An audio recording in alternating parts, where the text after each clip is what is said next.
From the world-famous Asbury Park Boardwalk, I'm meteorologist Joe Martucci here at Triax 57. It is the home of Bruce, and not too far away from me, just 2 weeks ago, we had the See Here Now Fest with Bruce Springsteen headlining on Sunday night.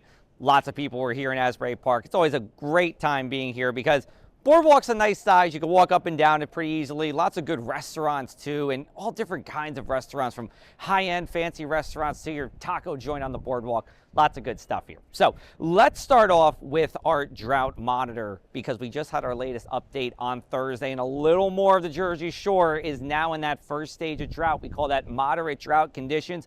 About 11% of New Jersey is in drought in that orange area that you see, and then outside of that, we have that yellow area, and that's pretty much all of New Jersey except for some of the northern parts, and that's called abnormally dry conditions, where we're teetering on drought. We're not quite there yet, but if we don't get more rain, we're going to slip into drought there too. And that does look to be the case because I think we're going to be mostly dry for a while, and that includes this weekend. Let's get into our Friday forecast. Temperatures starting out in the upper 50s inland, right around 62 degrees here in Asbury Park and along the shore. We'll get up into the 70s everywhere. Now, we'll be in the low 70s at the immediate coast. Once you go inland, places like Toms River, Lake Egg Harbor Township will be in the mid 70s and then closer to 80 well inland. Not a bad beach day with a good amount of sunshine. In fact, there are people here on the beach Thursday enjoying. You can do the same on Friday as well.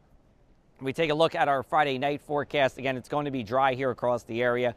We're talking about temperatures that fall back into the 50s inland, low 60s at the coast. Some areas of fog will develop, and during the early morning hours on Saturday, I can't rule out a shower from about 4 a.m. to about 9 a.m. If it rains, it's brief. It's about a half hour, and it's going to be light at that. So no real big deal for your plans there because the rest of the day is going to be dry here. Temperature is going to be back into the 70s and probably mid to upper 70s for your daytime highs with a good amount of sunshine and winds generally coming from the offshore direction. Saturday night's looking really fine as well, and Sunday's pretty much the same story. Good amount of sunshine there too. Temperatures awfully similar. Mid to upper 70s, a great weekend to be out and about. Here's a look at all of our weekend events that we have for you. I selected a couple as we go into this weekend, and all of them are looking really nice here. We have Fall Fest in Smithville on Saturday and Sunday. That's looking fantastic. All other events are looking really nice as well here.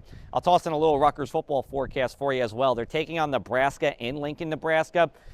It's going to be hot out there. We're talking about near record heat in the mid-90s at kickoff, and it's going to be windy as well. So kind of like a blowtorch out there for the Rutgers football forecast.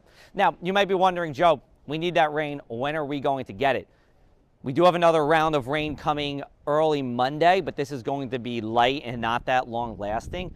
I don't see any widespread rainfall until probably about October the 12th, that Columbus Day, Indigenous Peoples Day weekend. So we're going to go a long stretch with some dry weather, good for your outdoor events, but that drought situation does look to worsen. You can check out more from me at Joe Mart WX, and make sure to stream Triax 57 all day long at www.triax57.com.